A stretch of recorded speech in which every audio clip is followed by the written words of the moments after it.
మాత్రం లెక్కలోకి తీసుకున్నాము, పరిగణలోకి తీసుకున్నాము.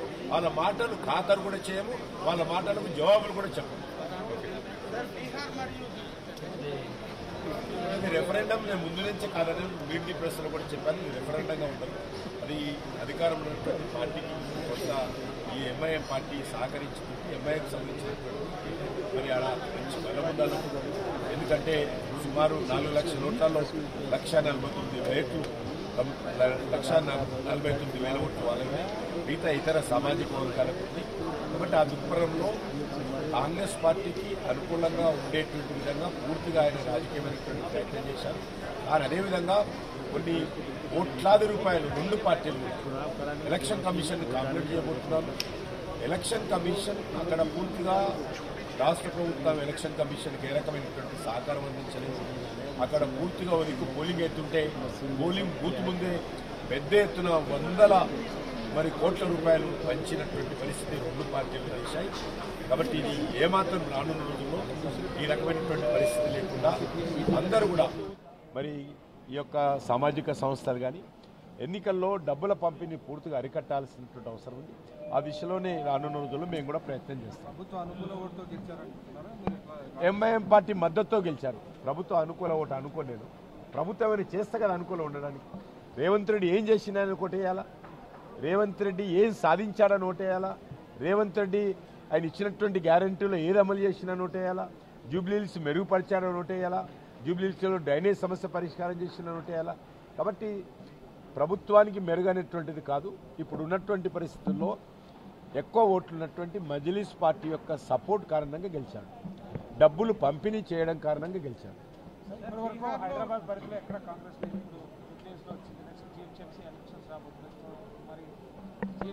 జిహెచ్ఎంసీ లాస్ట్ ఎలక్షన్ చూశారు కదా, అనేక సీట్లలో డిపాజిట్ మొత్తం 150 సీట్లలో 2 సీట్లు వచ్చింది.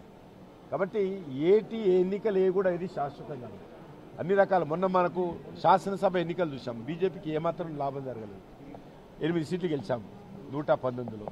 మళ్ళీ పార్లమెంట్కి వచ్చేసరికి మేము శాసనసభ ఎన్నికల ఫలితాలు ఇస్తే 4 నెలల తర్వాత 57 సీట్లలో బీజేపీ లీడ్ వచ్చింది. కాబట్టి ఎప్పుడు కూడా ఏది శాశ్వతం కాదు.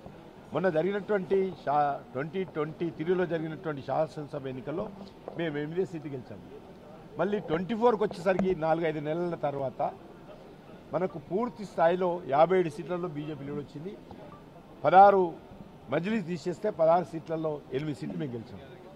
కాబట్టి ఖచ్చితంగా ఆ తర్వాత జరిగినటువంటి మళ్ళీ ఎమ్మెల్సీ ఎలక్షన్స్ వచ్చాయి.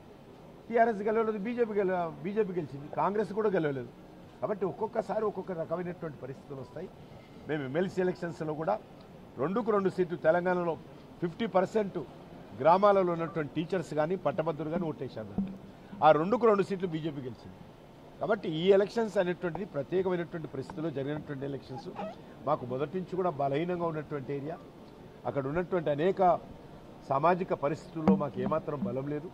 వచ్చిన ఓట్లపైన ఎన్ని ఓట్లని తెలియదు నాకు కూడా, ఎప్పటికీ తిరుగుతున్నది.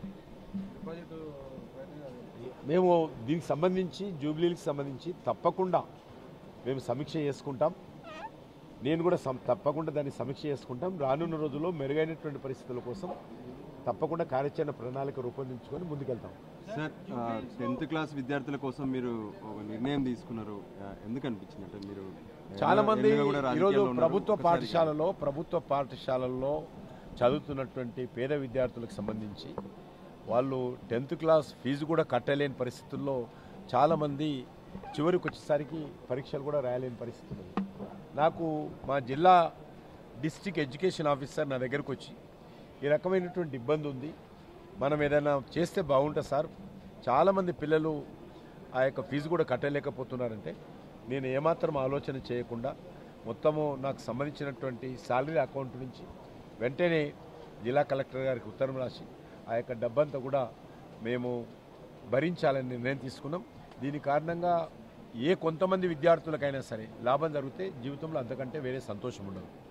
ఎంతమంది విద్యార్థులు అవుతున్నారు సార్ ఇప్పుడు? మీ ఆల్మోస్ట్ 6,000 మంది విద్యార్థులకు ఫీజు కడుతున్నాం.